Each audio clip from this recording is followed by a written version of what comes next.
principio, esta temática es bastante densa, sin embargo es súper aclaratoria para el tema, ¿no es cierto?, de lo que es entender el conflicto en el Medio Oriente y entender por qué nosotros estamos estudiando esto. Hay un pasaje en el libro de los Hechos que dice que Daniel sirvió a su generación, y eso significa, ¿no es cierto?, que para poder servir a su generación tiene que haber conocido la palabra, la Biblia, y haber servido en función de esa palabra, ¿no? Si nosotros nos acordamos, David tenía probablemente solamente la Torá como Biblia para él, ¿no es cierto?, y en base a eso él sirvió a su generación. Hoy día nosotros tenemos toda la Biblia completa, ¿no es cierto?, por lo tanto la responsabilidad nuestra es mayor de poder identificar los tiempos que estamos viviendo. Comenzamos nosotros con el tema del territorio para establecer el punto, ¿no es cierto?, de principalmente el pueblo que originalmente habitaba ese lugar, que eran los cananeos, después cómo ese territorio fue prometido a un hombre llamado Abraham, que se encontraba en Ur de los Caldeos, cómo fue este hombre trasladado a esta tierra, ¿no es cierto?, y cómo a partir de un hecho milagroso del nacimiento de Isaac se continúa esa promesa, ¿no es cierto?, y entonces la promesa de los patriarcas son Abraham, Isaac y Jacob. Jacob es Israel, ¿no es cierto? Israel se transforma de una familia en una nación.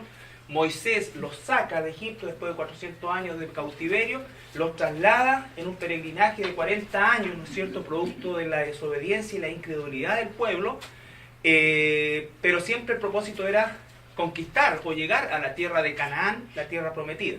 Entonces, después de esos 40 años, muere la generación del desierto y viene, ¿no es cierto?, a entrar la nueva generación a Canaán. La conquista de Canaán fue en función de batallas, de guerras, ¿no es cierto?, pero fue una conquista también de carácter imperfecto porque hubo alianzas indebidas de por medio y hubo también en un momento que las tribus comenzaron a asentarse y dejaron de luchar y comenzaron a hacer pactos. Entonces, porque no conquistaron la tierra originalmente, que era desde el río Nilo hasta el río Éufrates, ¿no es cierto? Conquistaron solamente la gran franja de lo que es hoy día Israel y parte de Jordania. Se reparte la tierra, ¿no es cierto? Y después, producto se establece la monarquía. Recuerden que el profeta era el que guiaba al pueblo. Después no quieren profeta, quieren reyes. Se establece la monarquía, Saúl, David, Salomón, y después de Salomón una sucesión de reyes, 39 en total, que se repartieron entre la división del reino del norte y el reino del sur. Solamente de todos esos 39 reyes, 8 hicieron lo que agradaba a Dios, por lo tanto el alto porcentaje no fue así, y producto de eso Dios juzga a su pueblo, y esto es importante saber, nosotros siempre lo conversamos. A Dios nunca le ha temblado la mano para castigar a su pueblo. A nosotros, por el tema de la gracia, no es algo inmediato, pero no va a dejar de hacerlo, no va a temblarle la mano al Señor. Él castigaba a su pueblo fuertemente y después lo volvía a redimir, y es un trato que tiene con el pueblo.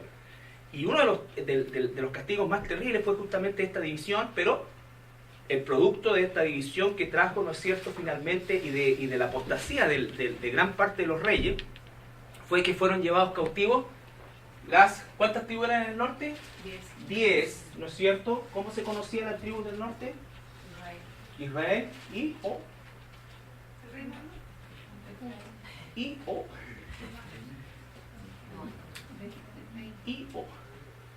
casa de Efraín. ¿Ya? Entonces, cualquiera de esos conceptos que nosotros encontremos, y el reino del sur, Judá, ¿no es cierto? ¿Y cuántas tribus eran ahí? 2. ¿Quién? Judá y Benjamín, ¿no es cierto? Entonces, finalmente después prevaleció siempre la tribu de Judá. Entonces, ¿quiénes se llevaron cautivos a los del norte? Los asirios, ¿no es cierto? ¿Quiénes se llevaron cautivos a los del sur? Babilonia. ¿Qué pasó con los del norte? Nunca más volvieron a la tierra. Ojo, nunca más volvieron como tribus, ¿ya? Porque igual regresaron, después de siglos, después de años, ¿no es cierto? Regresaron igual judíos mezclados o israelitas mezclados, ¿no es cierto? A ese territorio igual a la zona de Samaria. pero obviamente eran impuros y los judíos no los dejaron entrar ni siquiera en Jerusalén, ya, menos adorar en el templo, y por lo tanto por eso es que también se estableció una comunidad samaritana que tienen su sinagoga y todo muy similar a los judíos, ¿ya? Pero nunca volvió como tribu, ninguna de ellas, volvieron aislados, descendientes de esas tribus, ¿ya? Y en muy poca cantidad. Después se mezcló con otras cosas y también se reproducieron grandemente. Entonces, pero Judá, ¿qué pasó con Judá? Después de 70 años de cautiverio, vuelve, ¿no es cierto? Y se restablece otra vez y pasa por una serie de dominios hasta que llega la conquista de Roma en el año 73 a.C. por, ¿cómo se llama el general? Pompeyo, ¿ya? Entonces, él conquista o somete finalmente Israel a bajo dominio romano, y entonces se genera todo un periodo de sometimiento romano que va desde esa fecha hasta, ¿cuándo? 1948. No, antes de eso, el dominio romano. ¿Hasta cuándo Jerusalén está bajo dominio romano o Israel está bajo dominio romano? Hasta el año 70, porque después es destruido Jerusalén. O sea, y los judíos, ahora la tribu de Judá, los que estaban ahí, los judíos, fueron dispersados por todo el mundo. ¿Ya? Y desde ese momento hasta el año 1948, nunca más Israel volvió a ser una nación establecida. ¿Ya? Entonces ahí estamos. Hoy día vamos a ver el tema de Palestina, cómo es que nace. Por supuesto también esto es muy resumido, pero es para que nosotros tengamos la idea, ¿no es cierto?, de dónde viene el nombre Palestina en primer lugar. Y su origen es tardío, es en el siglo II después de Cristo. ¿Ya?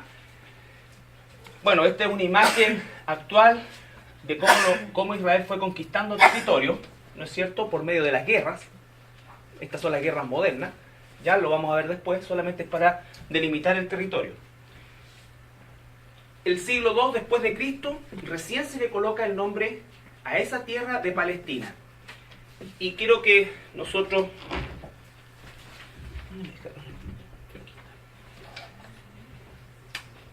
pongamos atención acá. Esto es historia. ¿Ya? El año 70 después de Cristo se destruye Jerusalén y el templo. ¿Ya? Pero la resistencia judía duró hasta el año 136 después de Cristo. O sea, los romanos irrumpieron en Jerusalén después de un sitio de más de 2 años y destruyen Jerusalén, destruyen el templo, por supuesto tampoco lo hicieron en un día, y la resistencia judía, ¿no es cierto?, duró hasta el año 136. Y el último bastión de esa resistencia fue la colina, la montaña de Masada.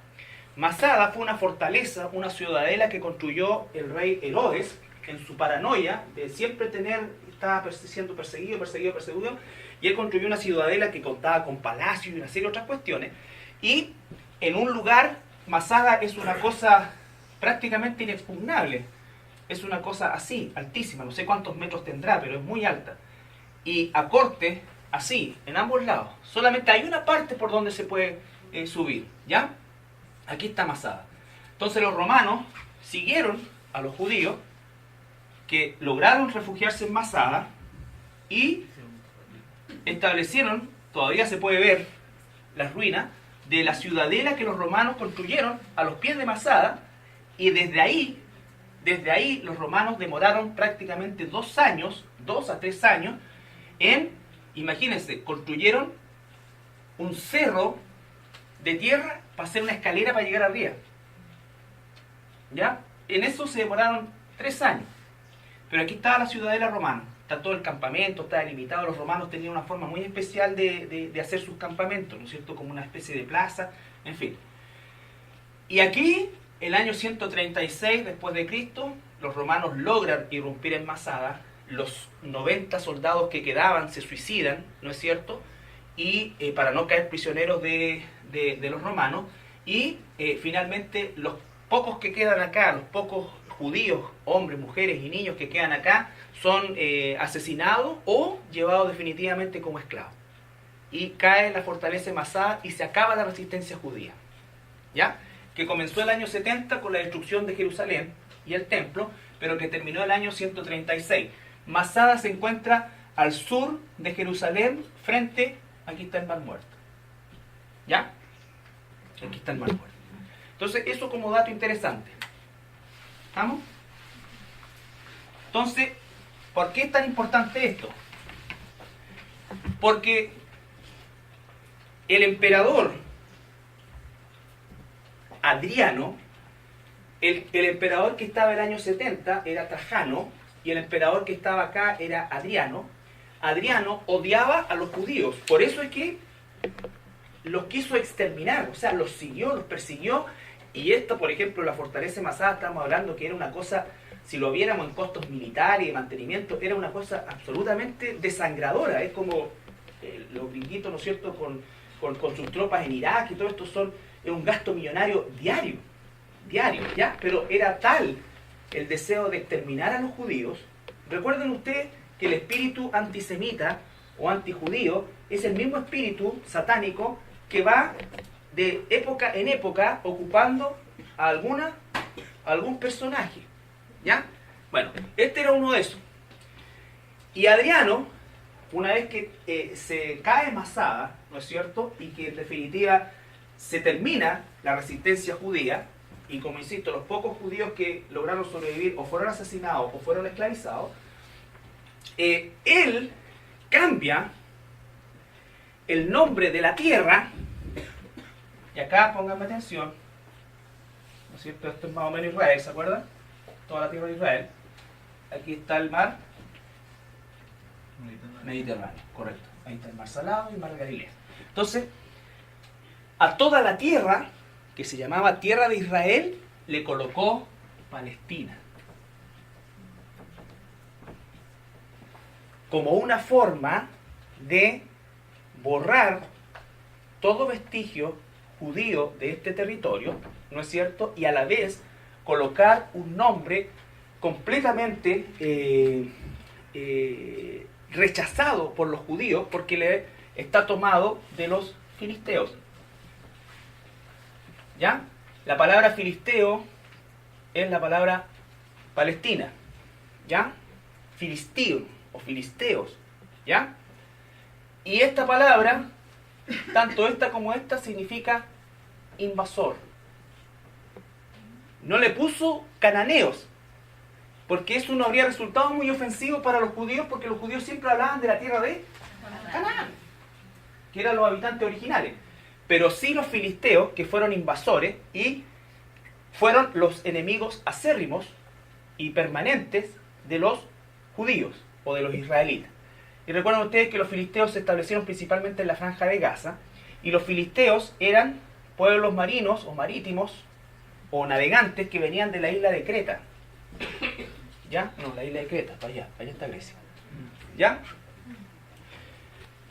Por lo tanto, cuando los actuales palestinos se quieren asociar con los filisteos, cosa que genéticamente no es viable, ¿no es cierto?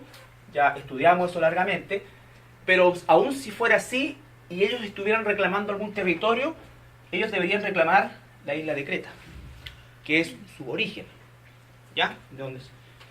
Marcador de pizarra, me parecía que estaba borrando medio raro. No, pero dice marcador de pizarra y en español, así que prueba mía. ¿Estamos? Y a Jerusalén, que está más o menos por aquí, ¿no es cierto?, la rebautiza este emperador como Aelia Capitolina. Aelia Capitolina. Entonces, ¿cuál es el origen del nombre Palestina?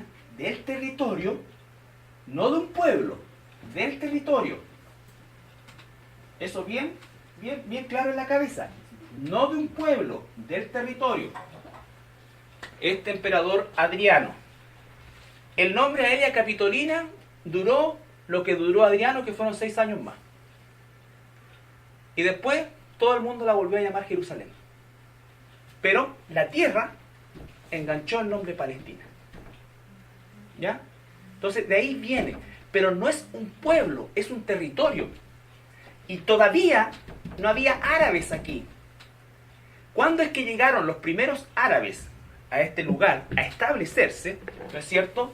fue después de la muerte de Adriano, a partir del año aproximadamente 200, en que Roma, o el Imperio Romano, comienza a reconstruir Jerusalén.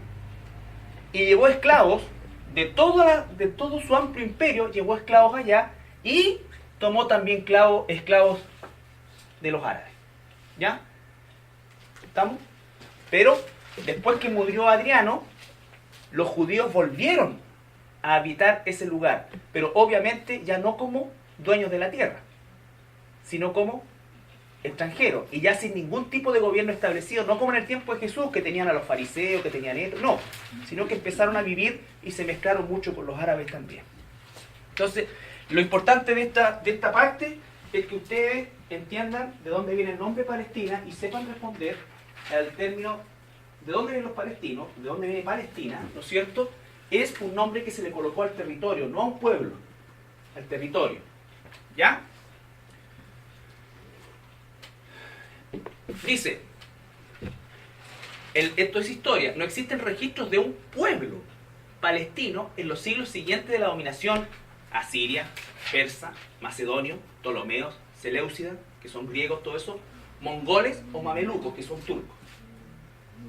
No existe un pueblo palestino. O sea, los que ocuparon Palestina durante ese tiempo eran asirios, persas, bien definidos. Nunca existió un pueblo palestino.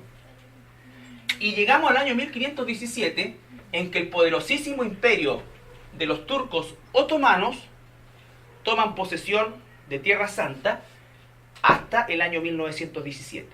En todo ese proceso jamás existió un pueblo palestino, eran turcos otomanos. Y los turcos otomanos no son árabes, ellos son musulmanes, pero no son árabes. ¿Estamos?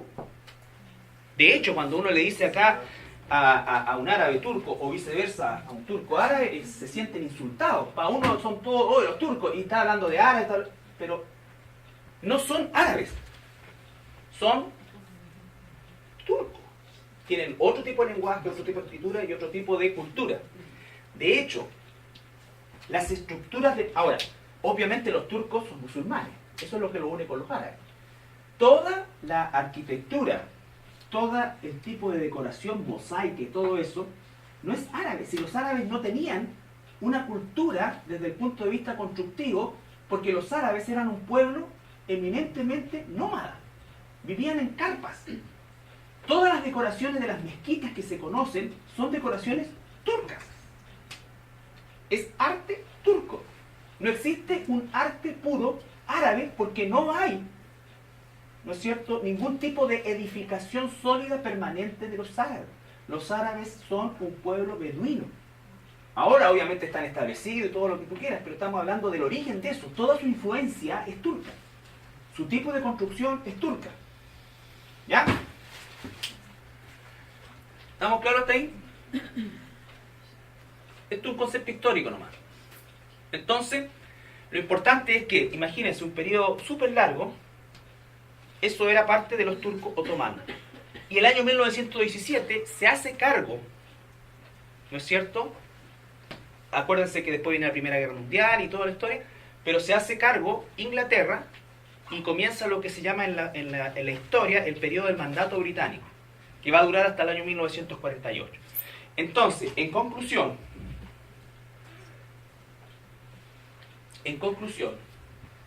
jamás ha existido en la historia, incluso en la historia contemporánea, que podríamos contar nosotros del siglo XX, jamás ha existido un pueblo palestino.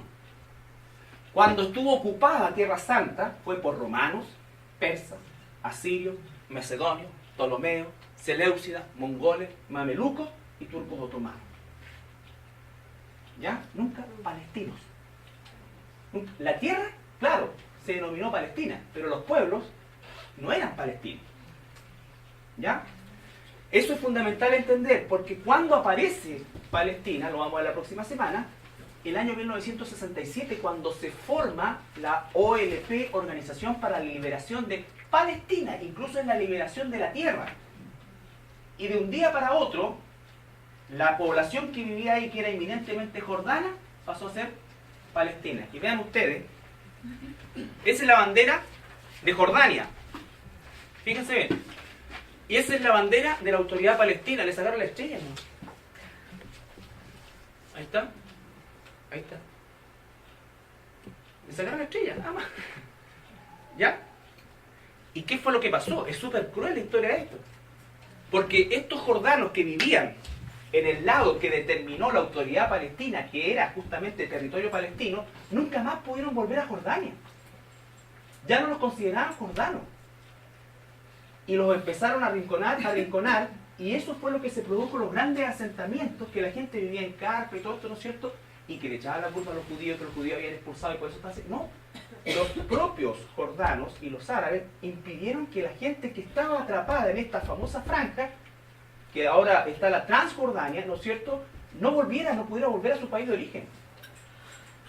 ¿Ya? Entonces, no hay un pueblo en la historia que se llame palestino. El territorio de la tierra de Israel fue cambiado por un emperador llamado Adriano, que odiaba a los judíos. Él le puso el nombre Palestina para aún más causar un escozor en el mundo judío, de ponerle el nombre de un territorio al territorio, ¿no es cierto?, de los peores enemigos que ha tenido Israel. ¿Ya? Pero siempre se llamó al territorio. Y el territorio estuvo habitado durante todos estos 20 siglos por distintos pueblos, por distintos imperios en realidad, siendo el más destacado de todos los turcos otomanos. ¿Ya? De hecho, las mezquitas que hay en Israel son construidas por los turcos, no por los árabes. Por los turcos, no por los árabes. ¿Ya? Carito, después de 1917, cuando Inglaterra se hace cargo de ese territorio, ¿hay algún cambio de nombre? ¿Algo No, sigue, igual Palestina. Igual Palestina. Eso vamos a ver la próxima semana. ¿Ya? El periodo del mandato inglés hasta el año 48, y qué es lo que empieza el año 48 en adelante. ¿Estamos? Entonces, lo importante hoy día es de dónde viene Palestina, cómo se constituyó eso, y que nunca existió un pueblo palestino. ¿Estamos? ¿Ah? Bueno, si entonces se matan por Alá, ¿por qué no deberíamos ver nosotros por Jesús? ¿No es cierto? Ahora, esta OLP, que no tiene nada que ver con el petróleo, como algunos grandes defensores de la causa palestina.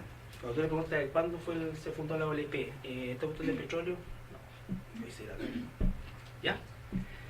La OLP la constituye, la arma, la Liga Árabe, y la establece como único representante del pueblo. Recién aparece el concepto pueblo palestino, que son todos estos árabes, en su gran mayoría jordanos, que quedaron atrapados entre la frontera de Jordania y la frontera de Israel, que se llama la Transjordania.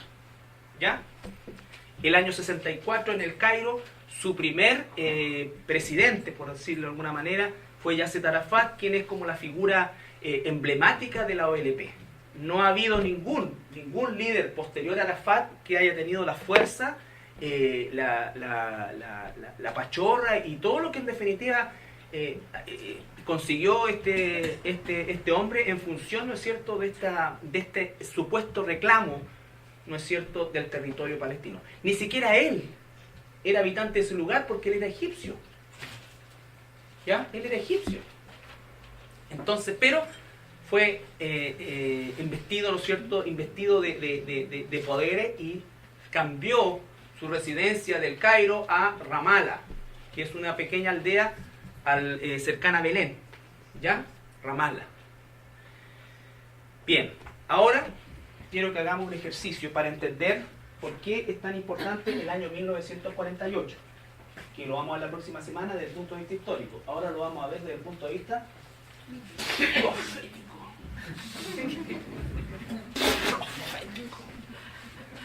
¿Cuántos quieren profecía? Ya, vamos a Daniel. A todos les gusta esa cuestión. ¿Cuántos quieren profecía, Señor? Me está dando palabra en este momento. Siento la unción. Me gusta esa cuestión.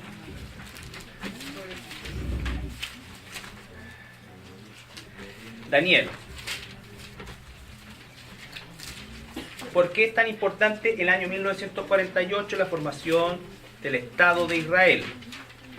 Daniel, esto lo vimos alguna vez, lo vamos a repetir y vamos a tener paciencia, pero quiero que todos salgamos esta noche de aquí entendiendo la importancia del 14 de mayo de 1948. Ya hemos entendido la historia de Tierra Santa, cómo se llama Palestina, cómo llegó a transformarse en eso. Ahora, ¿por qué es fundamental el año 1948? Desde el capítulo 9, desde el versículo 20 hasta el 27. Por favor, quiero que todos sigan la lectura. Ustedes saben que no puedo obligar a nadie, pero esto es casi una obligación, porque esto es clave. Daniel, aquí nadie, yo prefiero escuchar todo con la Biblia en la mano. Daniel 9 del 20 al 27.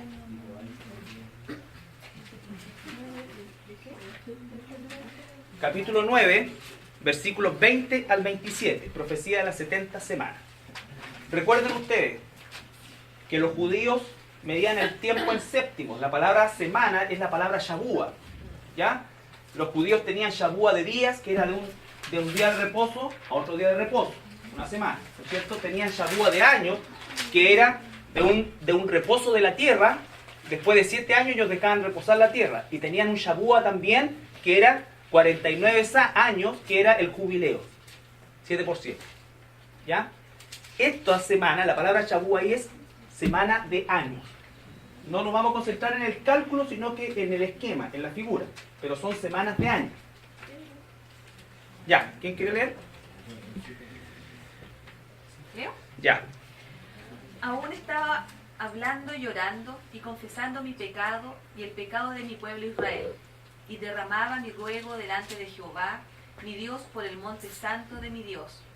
Aún estaba hablando en oración, cuando el varón Gabriel, a quien había visto la visión al principio, volando con presteza, vino a mí a la hora del sacrificio de la tarde. Y me hizo entender y habló conmigo, diciendo: Daniel, ahora he salido para darte sabiduría y entendimiento. Sabiduría y entendimiento. Al principio de tus ruegos fue dada la orden, y yo he venido para enseñártela, porque tú eres muy amado. Entiende pues la orden y entiende la visión. Dos cosas. Orden, por lo tanto se va a cumplir. Y visión, va a pasar. Si ustedes se dan cuenta en esta primera parte, los que tienen Biblia de estudio encontrarán lo siguiente en rojo, ¿no es cierto? Porque es justamente voz de Dios o textual o tiene que ver con el Mesías. La actitud de Daniel, orando, arrepintiéndose, esto acá. ¿Se imaginan ustedes que cualquiera de estos famosos Prophetatours le apareciera esto? Anoche se me apareció Gabriel. Y quiero decir, hermanos, que entre una de las cosas que me dijo es que soy muy amado.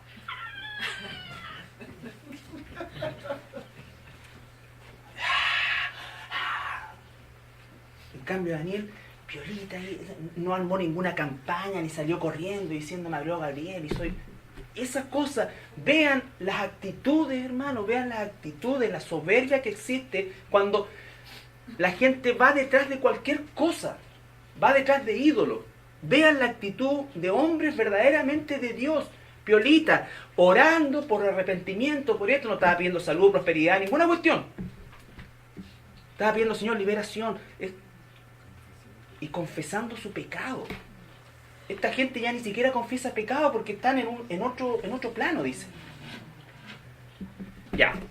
Después de este desahogo, versículo 24. 70 semanas están determinadas sobre tu pueblo y sobre tu santa ciudad. Pausa. Hay una coma ahí, ¿no es cierto? Vuelva a leer. 70 semanas están determinadas sobre tu pueblo y sobre tu santa ciudad. ¿Cuál pueblo? Israel. Israel. ¿Cuál ciudad? Jerusalén. Por lo tanto, todos nosotros quedamos fuera. Esta profecía es para Israel. No es para nosotros. Nosotros tenemos que observar los tiempos. Esta profecía es para Israel. Por eso es que la iglesia no pasa por la tribulación. Porque la semana 70, que es la que falta, ¿no es cierto?, pertenece a este compilado de 70 semanas. ¿Se entiende? ¿Ya? Bien, entonces, clarito, 70 semanas están determinadas, Jerusalén, tierra de Israel. Para terminar la prevaricación y poner fin al pecado, y expiar la iniquidad, para traer la justicia perdurable, y sellar la visión y la profecía, y ungir al santo de los santos. Pausa. Para terminar la prevaricación. ¿Ha terminado la prevaricación Israel? No. ¿No es cierto? Poner fin al pecado. Tampoco. Poner fin, palabras absolutas. Expiar la iniquidad. Tampoco ha sucedido por completo. Sellar la visión y la profecía y ungir al santo de santos. ¿Se está refiriendo ahí a qué cosa? A que los judíos reconozcan a Jesús como el Mesías. Por lo tanto, este pasaje se refiere a qué momento específicamente de la historia humana que nos falta por vivir. Al final de la tribulación, correcto. Al final de la tribulación. Cuando Israel reconozca a Jesús, cuando dice Romanos, todo Israel será salvo. ¿Por qué? Porque van a reconocer al Mesías. Ya van a caer ese velo que tiene puesto, ¿no es cierto? Porque ¿qué está esperando el pueblo de Israel hoy día? Busquen en internet, en YouTube, pongan rabino judío o entrevista a rabino judío, porque le van a hacer un montón de cosas y le preguntan a todos los rabinos que entrevistan qué es lo que viene por delante. Israel está a punto, dicen, de recibir al Mesías. ¿Y cómo saben ustedes que van a recibir al Mesías? Porque el Mesías nos va, o cuál va a ser la señal de que es el Mesías, va a construir o nos va a permitir construir el templo. Así es como, por eso que más que un velo es como un cartón que tiene, porque es increíble. Pero ese velo se lo puso Dios y eso es lo increíble, ¿ya? Pero en el momento del final se va a salir eso y ellos van a reconocer a Jesús. Por eso es que no tiene que ver con la iglesia, tiene que ver con Israel, ¿ya? Al momento ya está en acción el misterio de la iniquidad, pero al momento el cuerpo de Cristo todavía lo está reteniendo. Pero cuando sea quitado, entonces va a comenzar la semana 70. Tiene que salir uno para que empiece el otro. ¿Ya? Sabe pues y entiende que desde la salida de la orden para restaurar y edificar a Jerusalén hasta el Mesías príncipe... Pausa. Ya determina primero un lapso de tiempo por dos eventos fundamentales. ¿Cuál es el primero? La salida de la orden para restaurar y edificar Jerusalén. Orden para restaurar Jerusalén. Eso ocurre, ¿dónde podemos ver? Nehemías. En Nehemías, ¿no es cierto? Hay una orden para restaurar Jerusalén. Nehemías restaura los muros, pero después del tiempo se restaura la ciudad. ¿Hasta dónde? Mesías príncipe.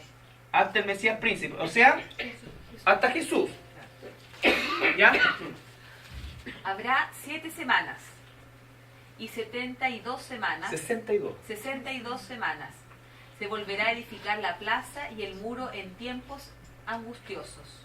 Pausa. Entonces, en total, ¿cuántas semanas? Recuerden, 49 años se demoró la reconstrucción de Jerusalén, incluido el muro. ¿Ya? Y dice, por eso lo da en dos lapsos. Y desde ahí hasta el Mesías príncipe van a dar 62 semanas. Pero en total, ¿cuántas son? 69 semanas. ¿Ya? Y dice que se va a reconstruir en tiempos angustiosos. O sea, Israel siempre va a estar bajo presión. ¿Sí? Sí. Y después de las 62 semanas se quitará la vida al Mesías, mas no por sí, y el A pueblo... pausa, se quitará la vida al Mesías. Entonces, la muerte y resurrección de Cristo marca el final de la semana 69. ¿No es cierto? Transcurrieron acá 69 semanas. Ya. Mas no por sí, y el pueblo de un príncipe que ha de venir... desde... Pausa. El pueblo de un príncipe que ha de venir en el futuro. Daniel está hablando en el futuro. ¿Cuál es ese pueblo? ¿Roma?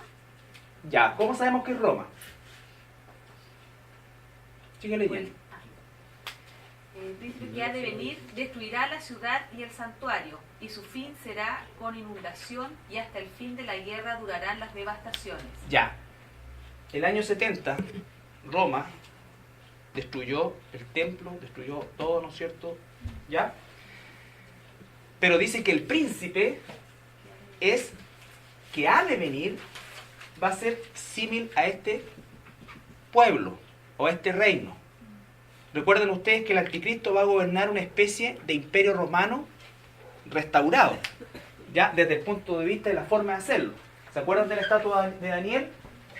La guata era Persia y las piernas que eran de hierro eran Roma, ¿no es cierto? Y las patas, porque era una estatua.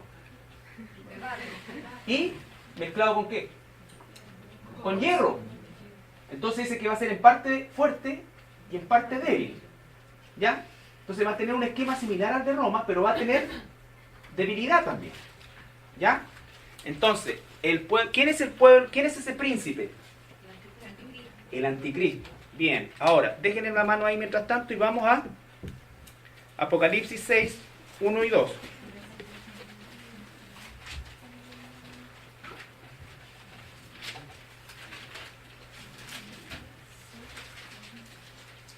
Recuerde que estamos estudiando esto para ver la importancia del 14 de mayo de 1948. Pareciera que no tiene que ver, pero tiene que ver. Ya las 69 semanas se cumplieron hace 2000 años. O hace 1970 años. O más, no, pues. 2000 años. ¿Ya? Sí. Vi cuando el Cordero abrió uno de los sellos, y oí a uno de los 4 seres vivientes decir con voz de trueno: ven y mira. Y miré, y he aquí un caballo blanco, y el que lo montaba tenía un arco, y le fue dada una corona, y salió venciendo y para vencer. Ese es el príncipe que ha de venir. ¿Ya? Ese es el anticristo.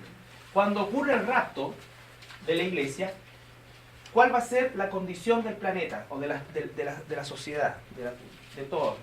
Caos, inmensidad. En ese momento va a emerger esta figura política, ¿no es cierto? Probablemente de la ONU.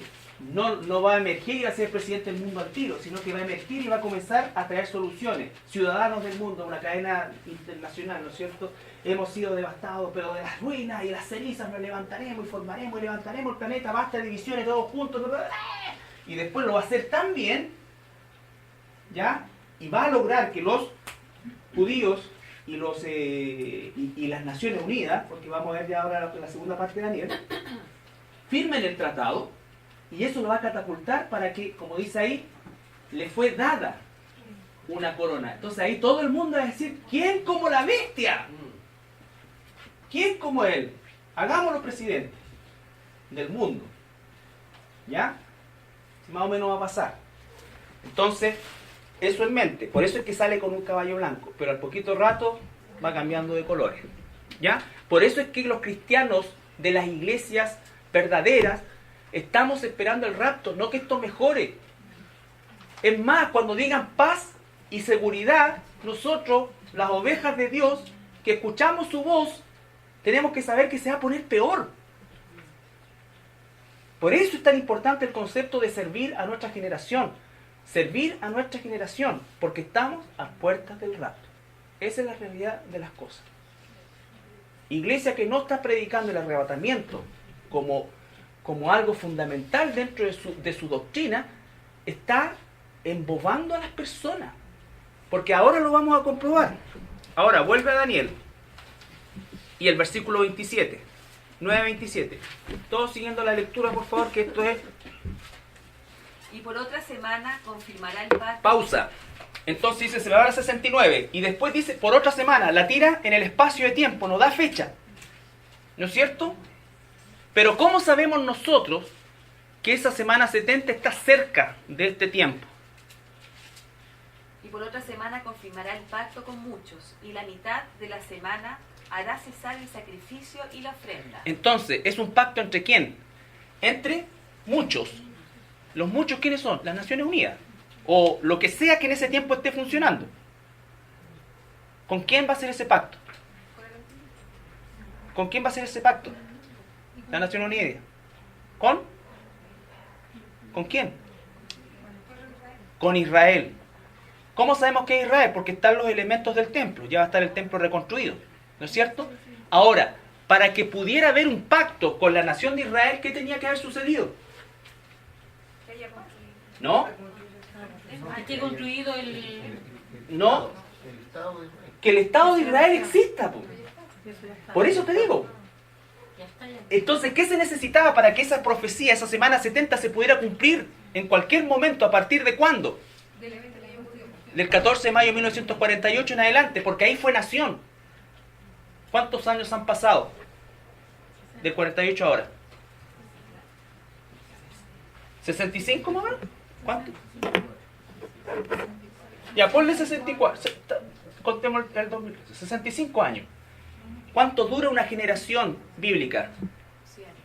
Entre 80 y 100 años. Llevamos 65 porque dice que no pasará esa generación. El día y la hora nadie lo sabe. Pero tú y yo tenemos que aprender a ver cuando brota la higuera. Y dice, no pasará, no significa que se cumplirá la generación. Por lo tanto, nosotros estamos máximo a 30 años de que eso pase. Y como están las cosas, no creo que pase mucho tiempo más. Entonces nos quedan 50 años. No, a lo mejor el Señor se demora 100 años, como dicen los que no quieren que venga. No, no sé, si por algo nos enseñó a leer los tiempos. Nos enseñó a leer los tiempos. De la higuera aprender la parábola. Cuando ven que esta empieza a brotar, sepan que el verano está cerca. Así también, cuando vean que todas estas cosas se juntan, sepan que yo estoy a las puertas.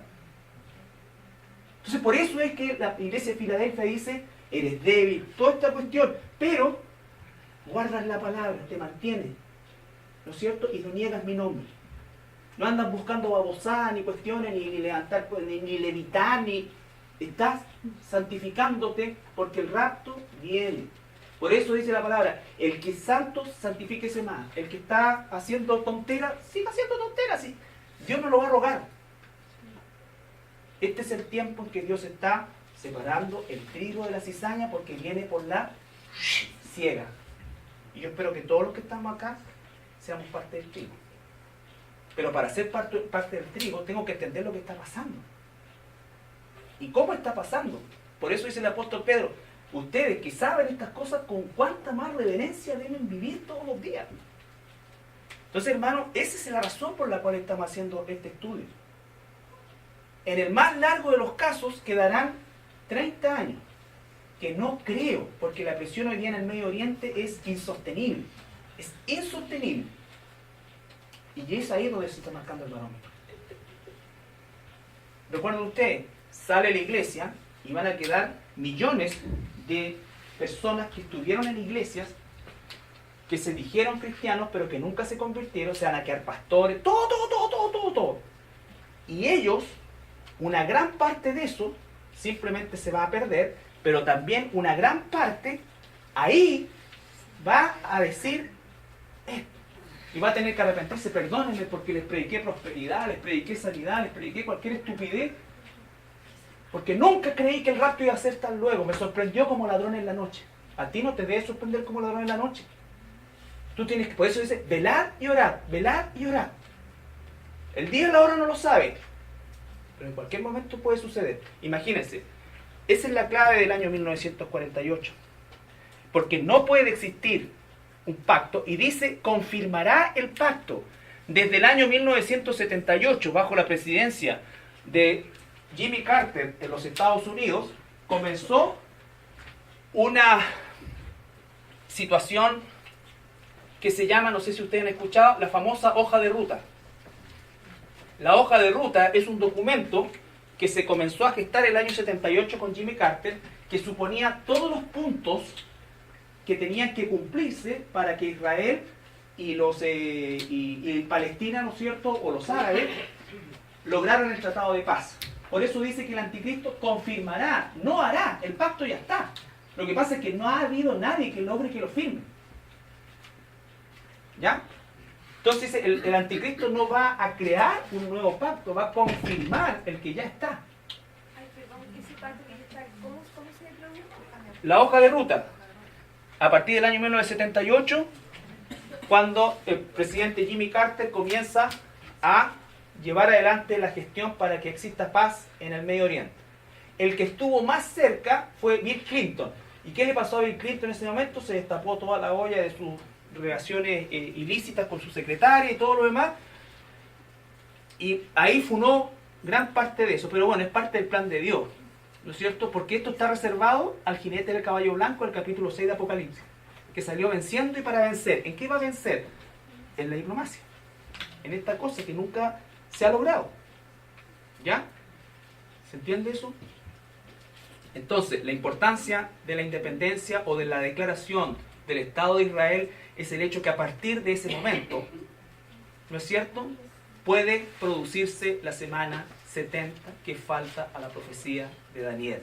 70 semanas están determinadas sobre tu pueblo y sobre tu santa ciudad. 69 semanas se han cumplido desde la salida de la orden para restaurar Jerusalén hasta la muerte de Jesús, 69 semanas. De ahí en adelante, otra semana. ¿Cómo sabemos cuál va a ser el tiempo en que se puede producir? Cuando existe este tratado. No podía existir este tratado en el siglo XIX porque Israel no existía como nación. No podía el 25 porque Israel no existía como nación. Solamente podía ser a partir de la formación de Israel como un Estado soberano que firme un pacto, ¿no es cierto?, con los muchos, que son todas las naciones. Ya. Después, con la muchedumbre de las abominaciones vendrá el desolador, hasta que venga la consumación y lo que está determinado se derrame sobre el desolador. El desolador, ¿no es cierto? Hasta que se consume la profecía. El anticristo, recuerdan, los 3 primeros años y medio va a actuar como un agente de paz, supuestamente, y finalmente va a ser investido de todo el poder mundial, va a gobernar, va a instaurar un sistema de policía mundial, un ejército mundial. Fíjense ustedes que nosotros ya hoy día, ¿quién no ha visto un reality? ¿Qué es lo que es ver un reality? ¿Cómo te va a controlar?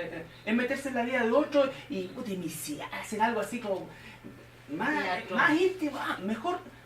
El anticristo va a instalar, estoy seguro, cámaras en cada casa, por ley, y va a controlar los pasos de todos los que queden bajo eso en un momento determinado. La marca incluye toda la tecnología, pero a rabiar, por ley. ¿Y quién se lo va a impedir si es el presidente mundial? Y ya está en el inconsciente colectivo de nosotros. El problema es que las pantallas van a estar en sus oficinas centrales. Y van a saber cualquier cosa. Mira, está saliendo de la silla. Más encima con la marca y toda la cuestión. Entonces, claro, ¿cómo es que se va a salvar la gente ahí? Primero que nada, millones de personas que hoy día no se han convertido y que están jugando a ser cristianos, ¿ya? En ese momento van a despertar y van a comenzar clandestinamente ellos. Y se van a juntar y se van a reunir y todo. Y van a proclamar los 144.000 y todo. El punto es que cuando los pillen, que los van a perseguir por todas partes, le van a poner aquí un cañón, Jesús o la muerte. La marca o esto, no la pueden comprar, vender. Entonces va a ser, no que el Espíritu Santo se fue, sino que ahora el Espíritu Santo está, pero ya no es bajo el concepto de la gracia. O de la dispensación, perdón, siempre es por gracia. Porque aún que demos la vida por él no lo merecemos, pero ya no bajo la dispensación de la iglesia. ¿Ya? Entonces, esa es la importancia que tiene este tiempo. 30 años, puede ser mañana, puede ser más rato. No pasará esta generación, dice. Pero no dice no terminará, sino que no pasará. O sea que puede ser en cualquier momento. Y cada día estamos más cerca de eso. Si tomamos los 80 años, que puede ser porque nosotros estamos especulando entre 80 y 100, pero pueden ser 80. Y entonces nos quedarían 15 años. 15 años como fecha límite. Y esto sí que es verdad, el 21 de diciembre del 2012. El día y la hora, esa profecía está fundada porque es con día y es con fecha. Esto es con tiempo. Aprenda a leer el tiempo, aprenda a leer el tiempo. Por eso cuando la gente dice, pero ¿cómo? Si tú tienes que reconocer esto. Si yo no, nadie puede desconocer nada, pero ve el tiempo que estamos viviendo, la iglesia de Filadelfia, para terminar. Filadelfia, fiel. Capítulo 3, versículos 7 al 12.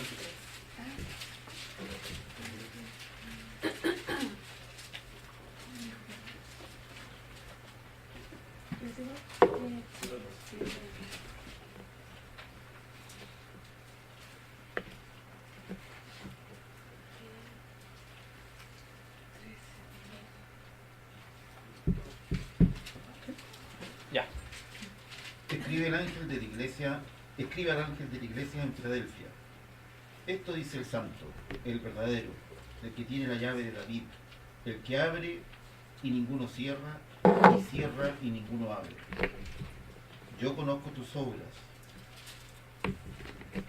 He aquí, he puesto delante de ti una puerta abierta, la cual nadie puede cerrar, porque, aunque tienes poca fuerza, has guardado mi palabra y no has negado mi nombre.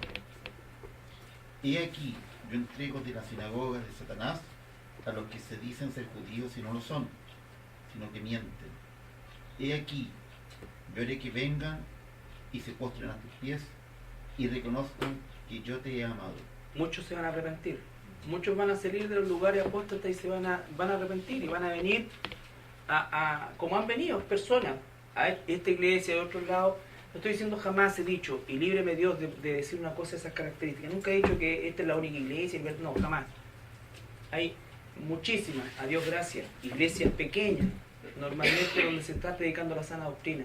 Sobre todo va a salir gente de esas mega iglesias, ¿no es cierto?, que son mega comercios, o de todos aquellos lugares, y van a volver a las sendas antiguas, a la palabra de Dios, ¿no es cierto?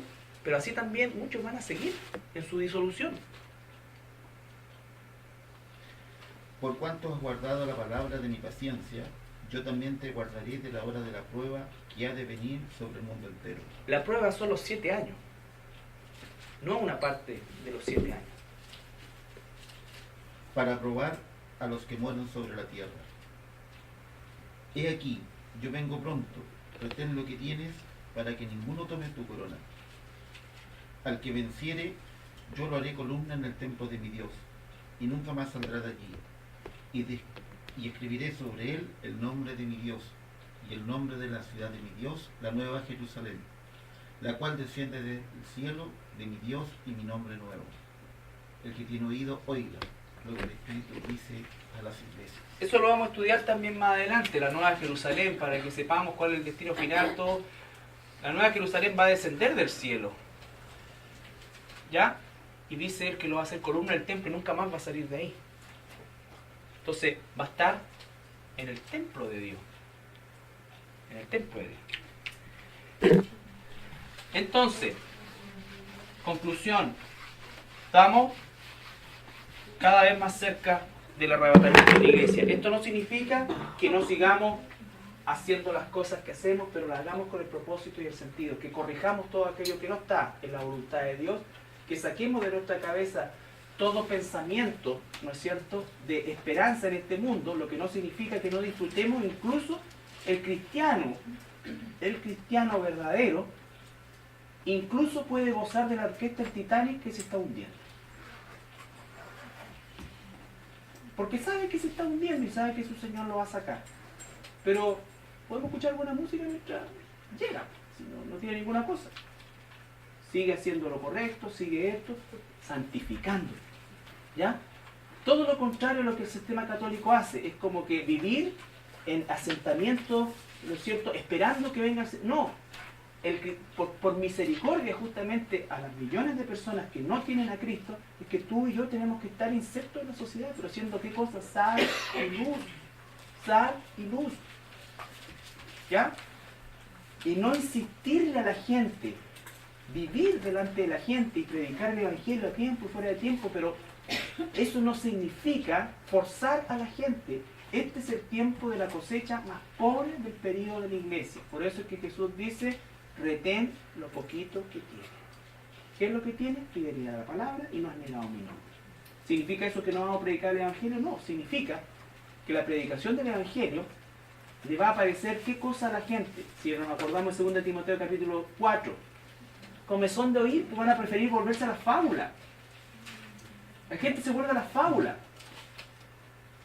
Entonces cuando la gente se vuelve a la fábula, tú sigues predicando, pero no vayas a buscar al que está o a la que está metida en la fábula. No tenemos mucho que ver. ¿Ya? Y nos espera el Señor en la nube del cielo, y desde ahí veremos todos los eventos que suceden, y después vendremos con el Señor al final de los 7 años, ¿no es cierto? Cuando el Señor ponga su patita santa en Jerusalén, y nosotros vendremos con Él. y con el fuego de su boca va a matar va a destruir esto acá, va a pescar al anticristo, al falso profeta, los va a tirar al lago de fuego, al Satanás lo va a pescar y lo va a amarrar por 1000 años. Y va a empezar otra economía.